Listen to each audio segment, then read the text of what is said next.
जिसके अंदर एक कुंफू स्कूल था और ये सभी लोग इसी स्कूल के स्टूडेंट्स थे। यहाँ पर हम जैंग नाम के एक लड़के को देखते हैं। जैंग भी इस स्कूल का स्टूडेंट था, लेकिन जैंग बहुत कमजोर था। वो अपने सीनियर्स की तरह पावरफुल नहीं था, लेकिन जैंग दिल का साफ इंसान था, इसीलिए इसके सीनियर्स इसको पसंद करते थे और जैंग सभी लोगों के लिए खाना बनाता था। इन सब में एक टिया नाम की लड़की भी थी जो कि इनके मास्टर की बेटी थी और शायद जैंग टिया को पसंद भी करता था, लेकिन टिया उसे अपना भाई समझती थी और हमेशा उसका ख्याल रखती थी। अब डिनर के वक्त सब लोग जैंग से बातें कर रहे होते हैं क्योंकि 10 साल हो गए थे, लेकिन जैंग अभी तक अच्छा कुंफू वॉरियर नहीं बन पाया था। टिया हमेशा जैंग की ट्रेनिंग में मदद करती थी। वो जैंग से कहती थी कि उसको सारा ध्यान लगाकर अपनी एनर्जी को बाहर लाना होगा, लेकिन जैंग कभी फोकस ही नहीं कर पाता था। वो टिया की ब्यूटी की वजह से डिस्ट्रैक्ट हो जाता था। तभी जैंग को याद आता है कि आज से 10 साल पहले इसी दिन इसके माता पिता को मार दिया गया था। ये सुनकर टिया जैंग को उसके गाँव ले जाती है। जैंग टिया को बताता है कि जब वो 10 साल पहले बचपन में अपने घर वापस जा रहा था तो उसके घर के पास बिजली का एक घेरा बना हुआ था। जैंग के फादर जो कुंफू मास्टर थे वो किसी डीमन से लड़ रहे थे और उसने मास्क पहना हुआ था। उन्होंने डीमन को हरा भी दिया था, लेकिन लास्ट में उस डीमन ने उनके ऊपर थंडर वाला वार किया और सब खत्म हो गया। वो बताता है कि सुबह मैं और मेरा दोस्त जागे तो गांव के सारे लोग मारे गए थे, जिन लोगों में उसके माता पिता भी शामिल थे। जैंग ने तभी कसम खाई थी कि वो अपने माता पिता की मौत का बदला जरूर लेगा और उसी समय जैंग कुंफू मास्टर का स्टूडेंट बन गया ताकि वो अपने माता पिता का बदला ले सके। जिसके बाद से जैंग स्कूल में है। जैंग टिया से बताता है कि 10 साल हो गए, मुझको अभी भी पता नहीं चला गांव वालों की मौत का जिम्मेदार कौन था। जिसके बाद अब हम स्कूल को देखते हैं जहाँ सारे कुंफू मास्टर इकट्ठे हुए थे और उनमें एक लेडी मास्टर भी होती है जो सिर्फ लड़कियों को ही अपना स्टूडेंट बनाती थी। और यहाँ पर ये सब लोग कुंफू कॉन्टेस्ट की बातें करते हैं जिसमें सभी स्कूल के स्टूडेंट हिस्सा लेने वाले थे। तभी वो लेडी मास्टर भी कहती है कि उनकी एक स्टूडेंट लू भी इसमें हिस्सा लेगी और उसे जीतने से कोई भी नहीं रोक सकता। अब रात में सब लोग चुपके से लू की ट्रेनिंग देखने जाते हैं। लू बहुत ही ज्यादा सुंदर थी, लेकिन बहुत ज्यादा लोगों की वजह से जैंग उसके सामने गिर जाता है और यहाँ पर लू जैंग को सजा देती है जहाँ वो उसके ऊपर खुजली वाले इंसेक्ट्स को छोड़ देती है। रात को टिया जैंग की बॉडी पर एक ऑयल लगाती है जिससे जैंग की बॉडी को रिलीफ मिलता है और ये ऑयल बड़ी मुश्किल से मिलता था। टिया फिर भी इसको ढूंढ लाई थी। अब जैंग ही समझ जाता है कि शायद टिया भी इसको पसंद करती है। अगले दिन जैंग नदी पर जाता है और किसी को आवाज लगाता है। उस नदी में से एक बड़ा सा ड्रैगन बाहर निकलता है। जैंग कभी कभार इस ड्रैगन से मिलने आता था और इसके लिए बहुत सारा खाना भी लाता था। जैंग अब उस ड्रैगन को बताता है कि वो टिया को प्रपोज करने वाला है। दूसरी ओर टिया अपने फादर की कुंफू की सारी किताबें जैंग को लाकर देती है क्योंकि वो चाहती है कि कॉन्टेस्ट से पहले जैंग एक अच्छा कुंफू वॉरियर बन जाए। जिसके बाद वो अपनी ट्रेनिंग करने लगता है। तभी जो उसके पास लॉकेट था वो चमकने लगता है जिसको उसके फादर ने दिया था। उन्होंने इसे बताया था कि ये बहुत ज्यादा पावरफुल है, लेकिन ये स्टोन तुम्हें अपने कंट्रोल में भी कर सकता है, इसलिए तुम्हें इस स्टोन को एक गहरी खाई में फेंकना होगा। तभी से ये स्टोन जैंग के पास था और अब फाइनली वो इस स्टोन को फेंकने चला जाता है। लेकिन तभी वहाँ पर एक मंकी आकर जैंग को बहुत ज्यादा परेशान कर रहा होता है और वो उसके पीछे ही पड़ जाता है। वो मंकी जैंग से उस स्टोन को लेने के लिए उसके पीछे भागता है, जिसकी वजह से जैंग एक गहरी नदी में जा गिरता है जहाँ पर वो डूबने लगता है। लेकिन वो स्टोन उसे पानी से बाहर ले आता है। लेकिन बाहर निकलते ही वो मंकी दोबारा जैंग पर हमला करता है और उसको काट लेता है, जिससे जैंग के हाथ से खून निकलने लगता है। लेकिन देखते ही देखते वो स्टोन उसको अपने अंदर एब्जॉर्ब कर लेता है। तभी नदी की गहराई से एक मिस्टीरियस स्टिक बाहर निकलती है और जैंग का स्टोन इस स्टिक में जाकर मिल जाता है, जिससे एक बहुत ही ज्यादा पावरफुल स्टिक तैयार हो जाती है जिसका नाम ब्लड सकिंग बीड है। वही सभी मास्टर भी इस इंसिडेंट को दूर से देख रहे होते हैं। वो सब बात कर रहे होते हैं कि शायद ब्लड सकिंग बीड फिर से दिखाई दी है और अब घोस्ट किंग इसको लेने जरूर आएगा। दूसरी ओर हम यहाँ पर घोस्ट किंग और कुछ डीमंस को देखते हैं। घोस्ट किंग अपने एक साथी को इस स्टिक को लेने भेज देता है। अब जैंग को दिखाया जाता है जहाँ फिर से वो मैजिकल स्टिक जैंग के पास आ जाती है और वो मंकी को दलदल में धंसने से बचाता है, जिससे वो मंकी अब जैंग को परेशान करना भी बंद कर देता है।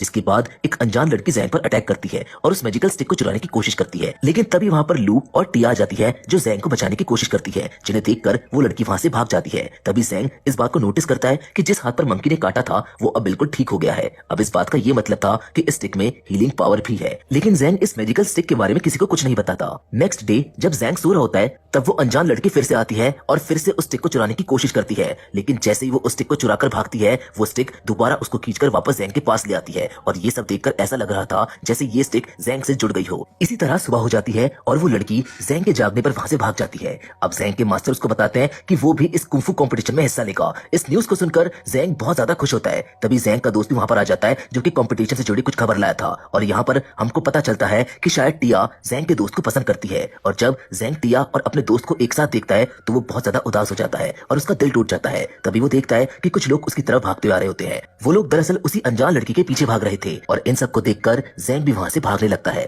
वो भागते भागते एक पहाड़ के नीचे छुप जाता है और अब वो लड़की दोबारा उस मैजिकल स्टिक को चुराकर भागने की कोशिश करती है, लेकिन वो स्टिक उस लड़की को बेहोश कर देती है। अब शाम को जैंग उसके लिए खाना बनाकर लाता है जहाँ वो लड़की जैंग को मारने के लिए बिल्कुल तैयार थी, लेकिन जब वो जैंग से बात करती है तो अपने प्लान को बदल देती है और वो दोनों बहुत अच्छे दोस्त बन जाते हैं। अब वो उसको नहीं मारती। जिसके बाद अगले दिन कंपटीशन शुरू हो जाता है और सभी स्टूडेंट्स जमा हो जाते हैं जहाँ पर मास्टर उनको बताते हैं कि उनमें से सिर्फ 63 67 स्टूडेंट्स को ही बॉल के जरिए सिलेक्ट किया जाएगा और जिसके पास भी नंबर 1 बॉल होगी वो सीधा सेकंड राउंड में चला जाएगा। अब बॉल्स को पकड़ने के लिए सभी कुंफू वॉरियर्स उड़ने लगते हैं, लेकिन जैंग उड़ नहीं सकता था। तभी उसको एक बॉल जमीन पर पड़ी हुई मिलती है। इससे पहले जैंग उस बॉल को उठाता, ल्यू अपनी बॉल से उस बॉल को बदल देती है, जहां पर जैंग को पता चल जाता है कि उसको नंबर 1 बॉल मिली है। अब उसे इस कंपटीशन में लड़ना नहीं पड़ेगा। जिसके बाद वो लू से पूछता है कि उसने उसको नंबर 1 बॉल क्यों दी, जिस पर लू उसको जवाब देती है कि वो लड़कर आगे बढ़ना चाहती है, ना कि लक के भरोसे। अब राउंड नंबर 1 शुरू होता है और आधे स्टूडेंट्स एलिमिनेट हो जाते हैं। वहीं अब ल्यू इस कंपटीशन को जीतने के लिए बहुत मेहनत कर रही थी, जिससे उसकी बॉडी बहुत ज्यादा इंजर्ड हो गई थी, जिस पर उसकी मास्टर उसे कहती है कि वो राउंड 2 में हिस्सा ना ले,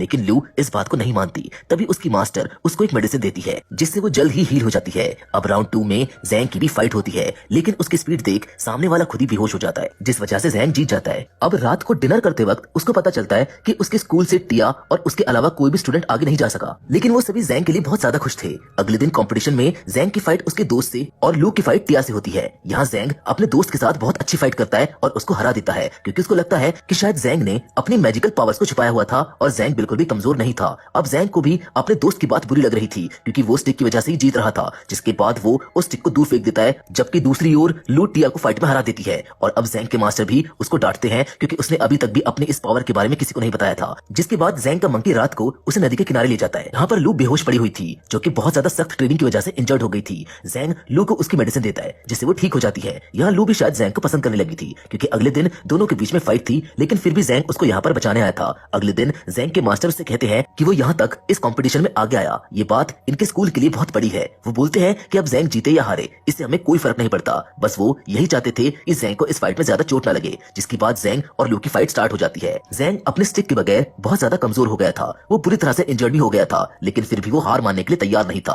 लू उस पर दोबारा अटैक करती है। अब जैंग की स्टिक उसके पास वापस आ जाती है। जैंग जो बहुत ही ज्यादा इंजर्ड हो गया था वो वापस से ठीक हो जाता है और अब वो लू को फाइट में हराने लगता है। उसके स्टिक को मास्टर भी पहचान लेते हैं कि ये ब्लड सकिंग बीट है। फाइट के अंत में जैंग इस फाइट को जीत ही गया था, लेकिन वो लू को और ज्यादा इंजर्ड नहीं करना चाहता था, इसलिए वो जानबूझकर हार जाता है। दूसरी ओर हम उस लड़की को देखते हैं जो कि मैजिकल स्टिक को चुराने में नाकामयाब हो गई थी। जिसके बाद अब घोस्ट किंग सभी डीमंस को अर्थ पर भेज देते हैं और यहाँ पर हम पपेट डेमन को देखते हैं जो सभी कुंफू वॉरियर्स को कंट्रोल करके मार देता है। जिसके बाद हम एक और डीमन को देखते हैं जो सबको अपने अंदर अब्सॉर्ब कर लेता है और ऐसे ही करके कुछ और डीमंस भी वहाँ पर आ जाते हैं जो सभी स्टूडेंट्स को मारने लगते हैं। यहाँ पर मास्टर को पता चलता है कि जैंग इविल कुंफू का यूज कर रहा था और अब उसको मार देना चाहिए, क्योंकि ये रूल्स के खिलाफ था और डेंजरस भी। तभी जैंग का दोस्त यहाँ पर खबर लेकर आता है कि घोस्ट किंग के डीमंस ने सब पर अटैक कर दिया है। जिसके बाद जैंग को मास्टर कैद करके चले जाते हैं, लेकिन तभी वो अनजान लड़की अपने मैजिक से जैंग को यहाँ से आजाद कर देती है और उसे घोस्ट किंग के पास ले जाती है, जो कोई और नहीं बल्कि उसके फादर थे। वहां पहुंचने पर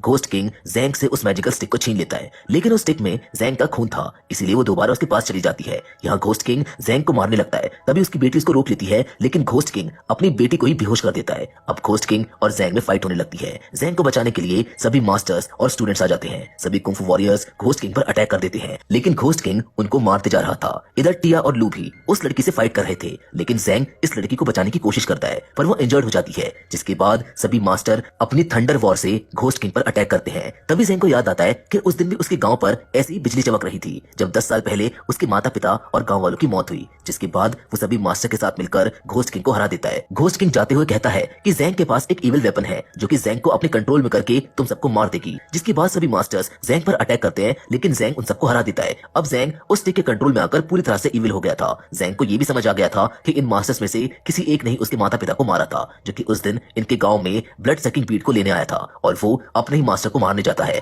लेकिन टिया बीच में आ जाती है। अब टिया जैंग को वापस आने की कोशिश करती है और जैंग टिया की बातों से दोबारा कंट्रोल में आ जाता है। वो लू के पास जाता है और उससे बोलता है कि वो उसको मार दे और लेडी मास्टर की बात सुनकर लू उस पर अटैक कर देती है, लेकिन जैंग के सीनियर मास्टर उसके आगे आकर जैंग को बचा लेते हैं और खुद मारे जाते हैं। अब लास्ट में लू भी जैंग को नहीं मारती और कहती है कि वो कहीं दूर चला जाए। जैंग उस लड़की को लेकर वहां से चला जाता है जो कि घोस्ट किंग की बेटी होती है और शायद उससे वो स्टिक लेने आई थी। जिसके साथ ये मूवी यहीं पर खत्म हो जाती है। वेल, इस मूवी से हमको सीखने को मिलता है कि कभी कभी आंखों देखी चीजें भी सही नहीं होती। जैंग के साथ भी ऐसा ही हुआ। जैंग ने सोचा कि जिन्होंने उसके माँ बाप को मारा वो लोग बुरे लोग थे, लेकिन असल में उसके पिता घोस्ट किंग थे जिनसे दुनिया को बचाना बहुत जरूरी था। इसीलिए शायद इन मास्टर्स ने उनको मारने